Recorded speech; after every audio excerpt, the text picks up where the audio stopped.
So I was, this is like a year after my album comes out. This is actually last year. So last year. And I started listening to Tommy Sims. So I'm listening to him. I'm like, man, like he actually became one of my favorite songwriters. And I remember seeing him on an award show singing, but you just never know who they are. So I'm in the van. We in the van on the way to the gig. I'm like, yo, peep this Tommy Sims song. They was like, what you know about Tommy Sims? I'm like, I don't know nothing really. You know what I'm saying? I just love this tune. He's like, yo, do you know who Tommy Sims is? I'm like, nah, like not really. You know what I'm saying? Like, I come from a culture desert. That's what I like to call it. A small town. What connects the people are athletics and religion. So most times, if you're not doing one or the other at a high level, you're not necessarily relevant as far as entertainment is concerned.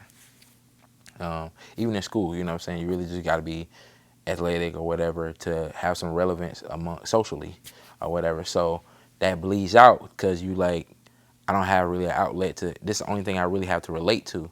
I don't have much to go off of.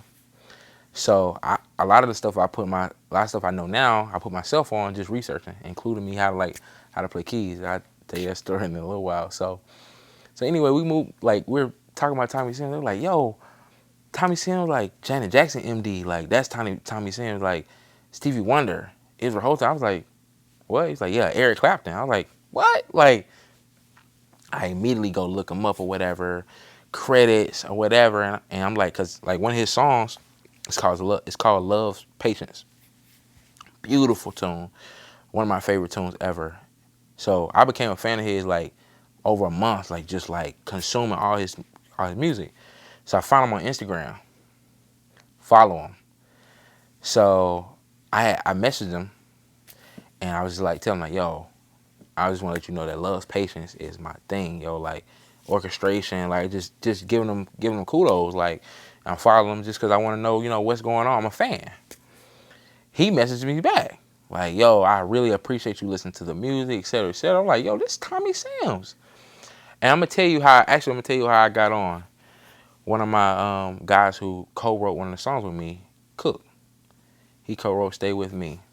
His mom came down and was listening to the album, and she said, you sound like Tommy Sims.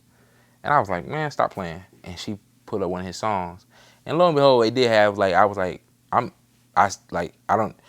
inspired by somebody he worked with. That happened to be Stevie Wonder. You see what I'm saying? So anyway, we fast forward, and I messaged him. He messaged me back, thank you so much, whatever. I said, listen, like I just did this album like a year ago.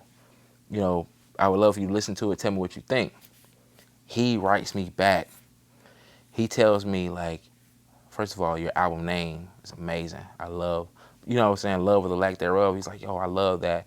And he was like, you're so true. I can tell. Like, he really listened to the record, and I was like, bro, like he was naming details. I was like, oh, he really wrote on this. Like, he really put this in the whip. You know what I'm saying? And let it ride. I'm like, what? Like Tommy Sims messaged me, like, I'll never forget, putting it on Twitter, and everybody was like blown away. You know what I'm saying? I was like, yo, like this is another heat check moment where I'm just like, if somebody of his caliber can appreciate something that came from me, that means that I'm worth what's coming.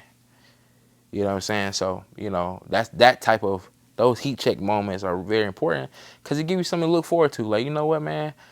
I even invited him. I was playing for Natural Wonder, Stevie Wonder tribute band. And we had a gig in Nashville at the City Winery downtown. I invited him, put his name on the list and everything. I was like, yo, Mr. Sims, if you can come, that'd be great or whatever. I'd love to see you, meet you sometime. Because he extended the meetup in the Instagram. He was like, yo, hope to see you around sometime, etc. I'm like, what the world? This is Tommy Sims. You know what I'm saying? Blew me. So that was really cool or whatever. And so, one of those heat check moments, like, one day it'll come where he has to meet me because we're going to be at the same studio or whatever. And he may be a door down or something like that. And, usually how it works. So, yeah, one of those heat check moments. I love that.